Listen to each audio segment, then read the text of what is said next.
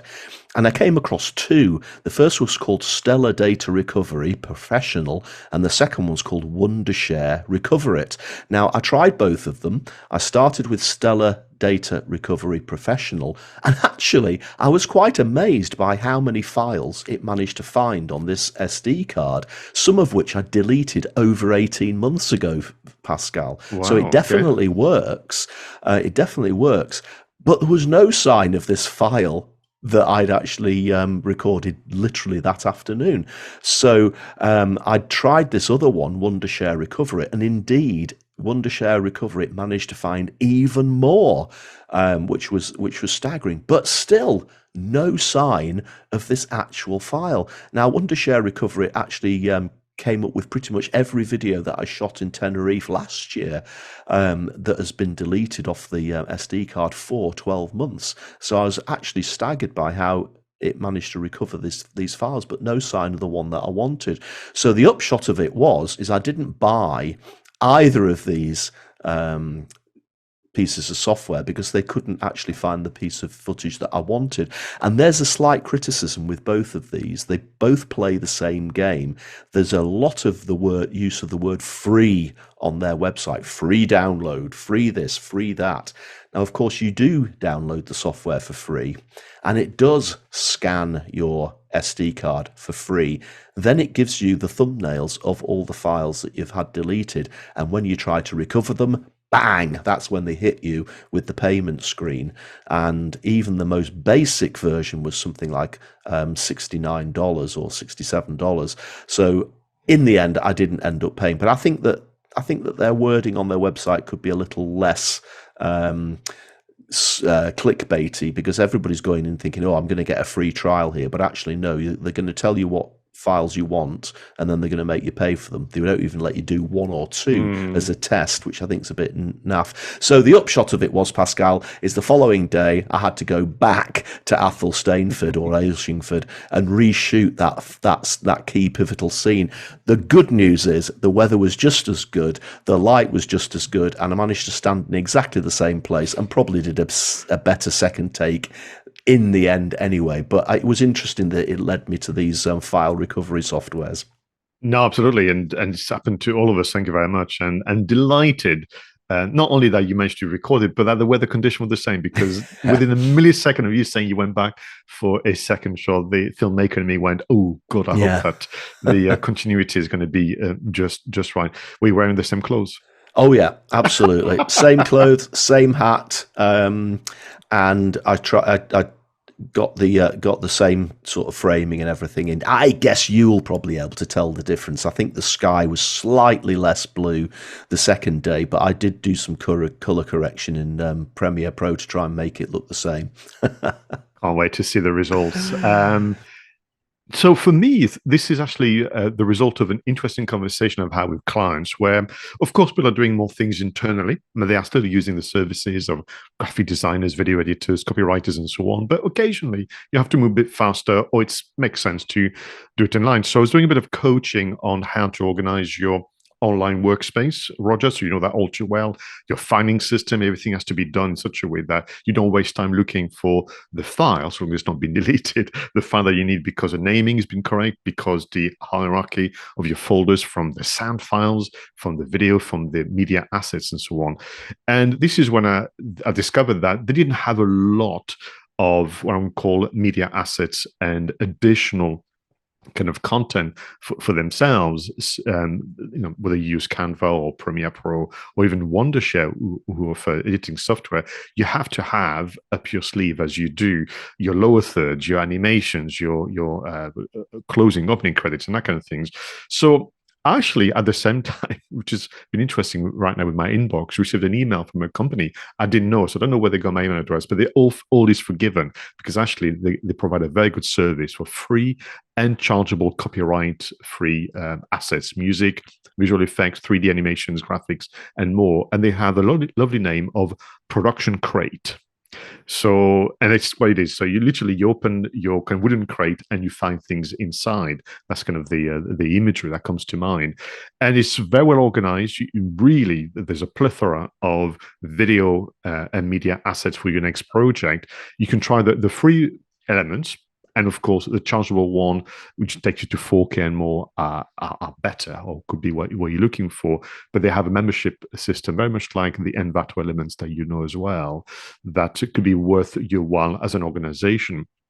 And then I came across another one, which is more perhaps for content creators in the form of graphics and logos, icons, to do mock-ups and so on. So they have, again, a fantastic name of Graphic Ghost.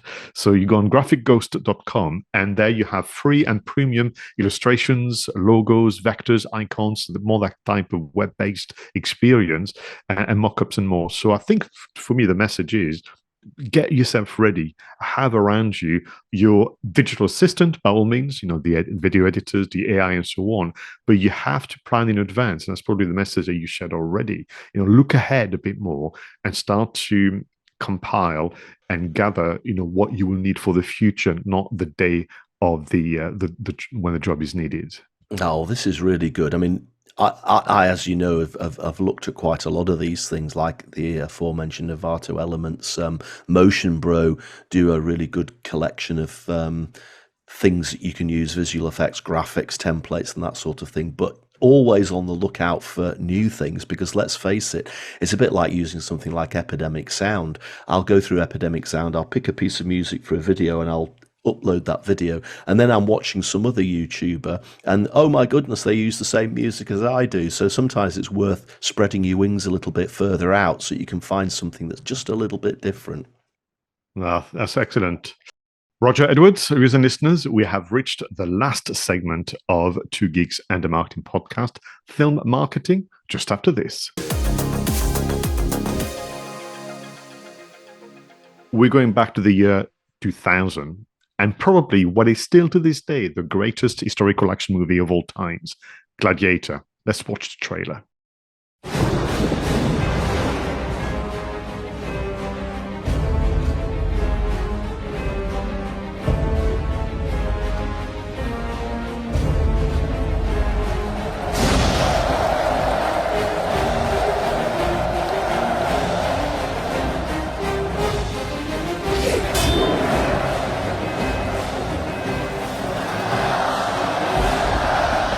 He?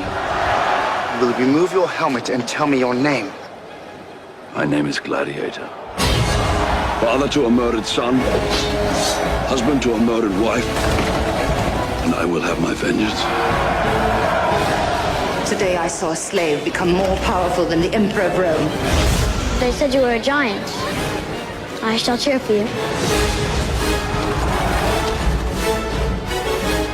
At my signal, unleash hell.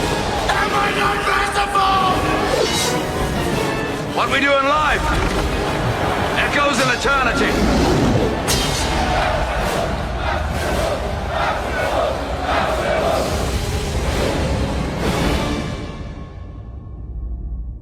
Oh, Pascal, what a film. What a film. As I mentioned in the introduction, only days ago, I've added Gladiator into the watch list for Amazon Prime, and I'm so looking forward to it because I've got the memory of having an amazing time at the cinema, because it's quite an experience, but also the lead up is interesting. We'll talk about the marketing, but of course, owning the VHS, owning the DVD, and owning the Blu-ray with all the extras and so on and so forth. But for me, Gladiator, it was one of those where I felt like I was being well looked after as a movie fan, as part of an audience, but also it was for everyone, albeit that it was, of course, a dark and brutal movie, so not for young children, but ultimately all ages went to see movies like I used to with my grandparents and my parents in the 60s when we went to see movies such as Spartacus and many others. Yeah, I mean, it's just got everything in it. It's got drama, it's got action, it's got great acting, you know, romance and relationships and history, everything merged together. And yeah, I've got the 4K Blu-ray, and I think we'll probably watch it tomorrow. Interestingly enough, the 4K Blu-ray has the extended version, where you know, I think the original DVD that was launched years and years ago had a load of deleted scenes on it that you could watch separately, but they actually realized that even the deleted scenes were remarkably good. You know, sometimes you get a DVD and you'll think, I know why they deleted that scene because it's rubbish, but all these deleted scenes are absolutely great. So they actually have put them all into the actual movie for the extended cut, so that's worth watching if you've got it. But I mean, this film it's quotable, isn't it? There are lines from this film that a lot of people would be able to say without even looking it up. You know, things like "At my signal, unleash hell," and "What we do in life echoes in eternity." And my favourite is that line when Commodus makes him take his helmet off, so the Spaniard reveals himself and he goes, "My name is Maximus Decimus Meridius, commander of the armies of the north, general of the Felix legions, and loyal servant to the true emperor Marcus Aurelius, father to a murdered son, husband to a murdered wife, and I will have my vengeance in this life or the next." I mean, I've just got shivers down my spine reading that out. And when you watch the film, when he says those lines, I mean, to me that's one of the best lines in cinema history. You just can't help but feel the power of it, and the film has got many moments like that. The film was also a breakthrough for me with regard to again, you know, the experience whereby where you were in different environments. So when you were in what would be now Germany, when you were in Rome and so on, the color palette changed and the texture changed, everything changed. But the music as well from Hans Zimmer. As soon as you hear the first few notes, some of the probably 3 or 4 tracks that people know by heart, including the closing credits track, which literally pulls at your heartstrings. But for me was also, and they used that in marketing a lot, was early CGI. Twofold, creating the world. So, you know, when you watch the extras, and I think it was, my memory fails me, whether it was part of the marketing leading up to seeing the movie, it was after, but where they were saying, well, we only designed a bit of the Colosseum, and the rest is filled in by CGI, including the people. But also, very, very, very sadly, Oliver Reed passed away before commission of the film, and that I knew was in the news that they used CGI to add into some of the scenes, and we were quite worried that it would not work, that we would see through it, because this was a year after the Phantom Menace, and there was some criticism of the use of CGI in the Phantom Menace. But I have to say that this worked for me. Yeah, absolutely. I mean, it's remarkable that this is 20 odd years ago that they did such a good job. I mean, we finally got round to watching the latest Indiana Jones film, and there were a few moments where they had the CGI version of Indiana Jones as the younger Indiana Jones, and I thought, oh, it's obvious that that's CGI, whereas I don't remember feeling at any point in Gladiator that I'm looking at a CGI version of Oliver Reed. So that's remarkable given how long ago that was. So you did the research for the marketing, and I'm with you. You know, my memory is kind of fluid, because is it I'm remembering the extras? Am I remembering the press reaction after the movie was released and so on? But certainly, what I have literally in my mind, and that would be forever, is to begin with, is the poster of Gladiator. Yeah, I mean, I think from looking back, we are probably remembering a lot of the extras that we got that came after on the DVD. and we're thinking that maybe those were part of the marketing. There were a lot of TV spots, and we'll come up to those. And of course, there was a lot of chat shows and a lot of appearances by the different actors across the plot. But, on this show, on Two Geeks and a Marketing Podcast, we've reviewed quite a lot of films where the marketing has focused in on individual posters for individual characters, like the Death on the Nile and that sort of thing, and Operation Fortune, where they give each character its own poster, and each character has maybe its own cards and space on the website. This would have been such a good film to have tried that, wouldn't it? You could have had a Maximus poster, you could have a Commodus poster, you could have had all the characters could have had their own posters, but what they went for in the end was utter simplicity itself.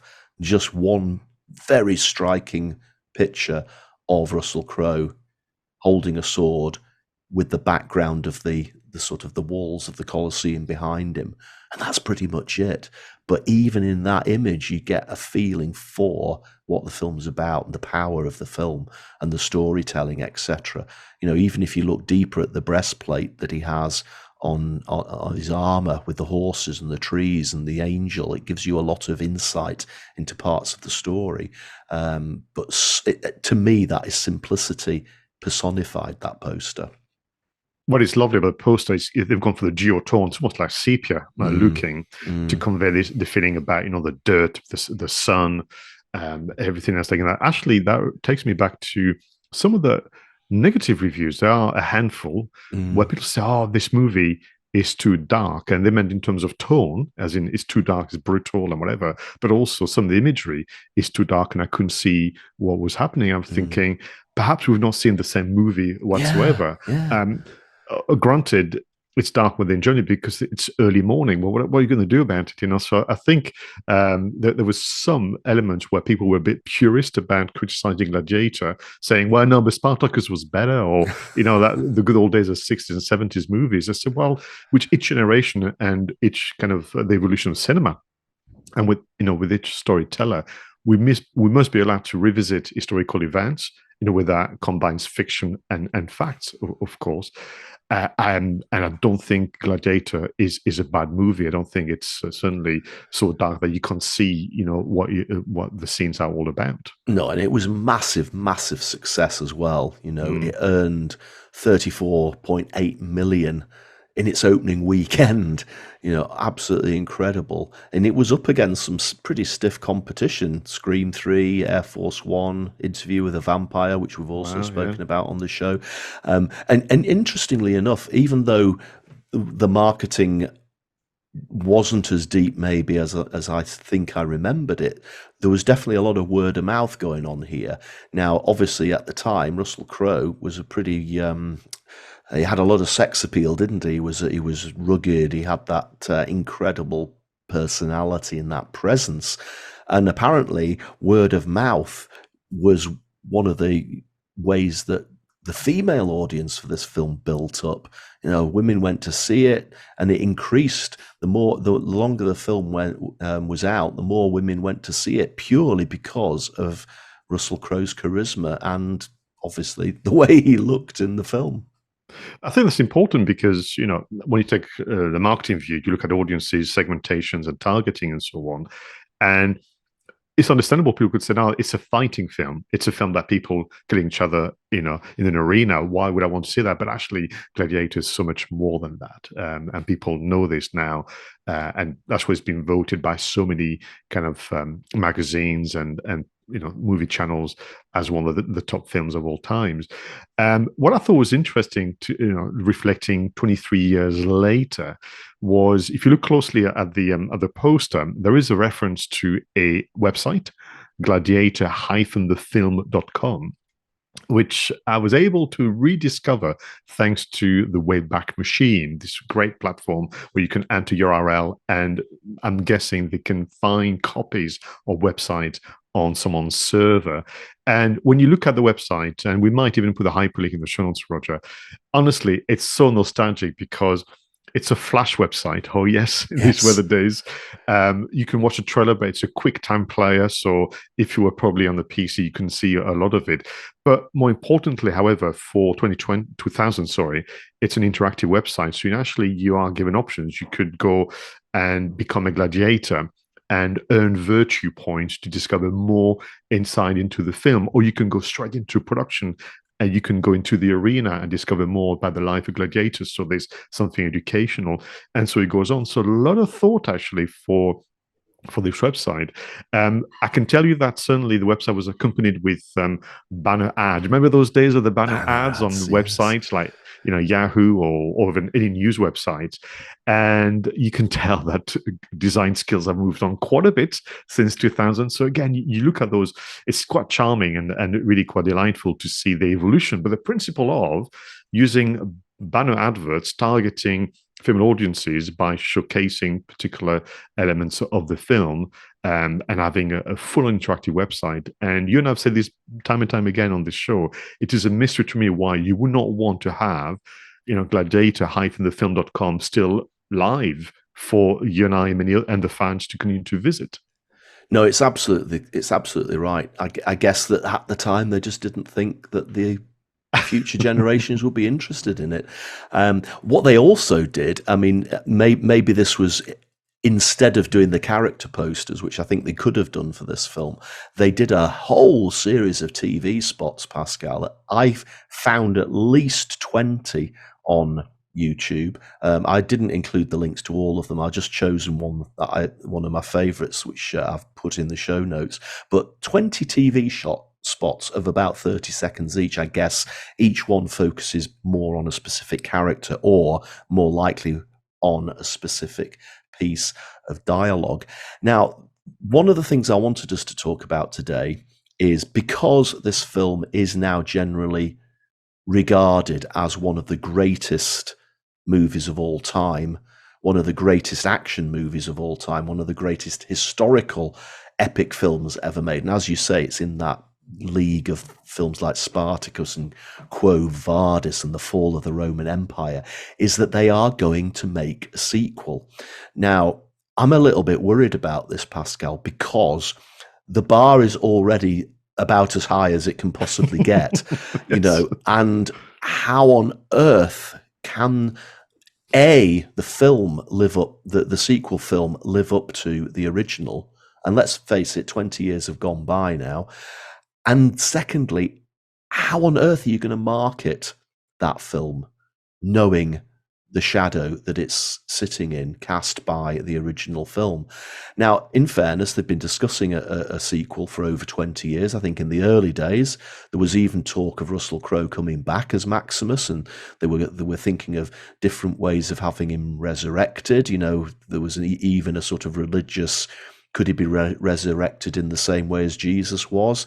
I think, my goodness, if they'd have gone down that route, it would have been quite laughable. I'm glad that probably didn't plan out. And obviously Russell Crowe doesn't look as good on the eye today as he did 20 odd years ago, and he won't be in the sequel. We're hearing names like Chris Hemsworth bandied about, and David Scarpa, etc., has written the script. I think it's going to focus on Lucius, who was the child, effectively the son of Maximus. I mean, they didn't sort of say it explicitly in the film, but the implication was there that Maximus had an affair with the emperor's daughter years ago, and that Lucius was his son. I don't think they said it explicitly in the film, but it is there.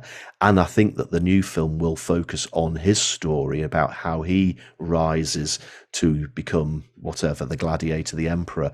But Pascal, would you like to be the marketing director of this film, knowing how high the bar is and how much you're going to have to do to live up to the original?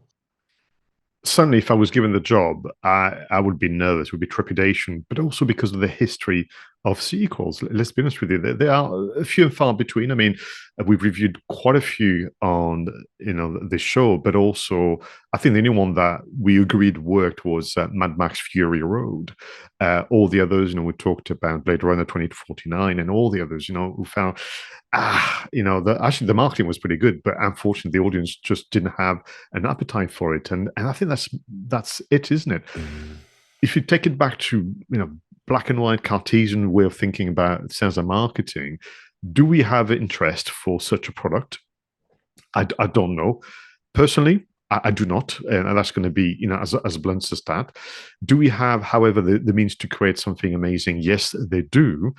So now you're in a business of creating demand for something that people have not asked for, and there are always a means to do that. And of course, nowadays there are more tools that you can add, to your toolkit.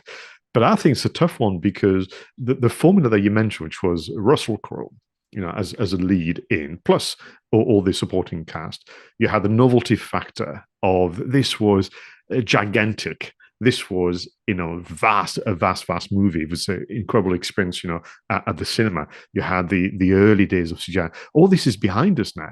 People have seen bigger and better almost since then. So all they're left with then is the emotional journey you can take the audience in by having a compelling story and characters you're going to get behind. And you've got to love to hate the villains. You've got to love the goodies, to use a very simplistic term. As far as I've seen so far, and this is all it is because this movie has just started filming, won't be out before winter 2024. There is nobody I feel I can get behind, and there's nobody that I'm going to be that invested to hating, so they get that comeuppance. Yeah, no, I think you're right. I mean, if they had, maybe they should have made a film inspired by Gladiator or something like that, but told a completely different story.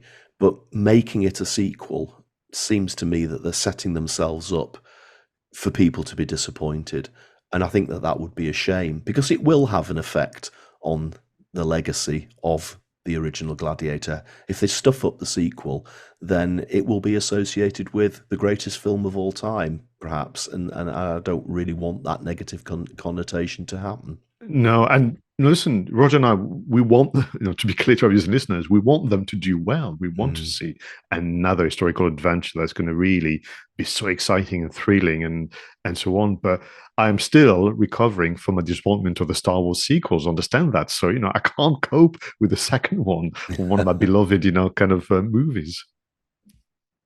Everyone, thank you so much for joining us for another recording of Two Geeks and a Marketing Podcast, and in particular for listening to this film marketing review of Gladiator, a film produced and released in 2000, chosen by Roger Edwards. Thank you so much for being a great co-host. All of you, please send your comments, reviews, and suggestions in usual places. Until the next time, go out there and make sure your marketing is done right. I was Pascal Fintoni, and he was Roger Edwards.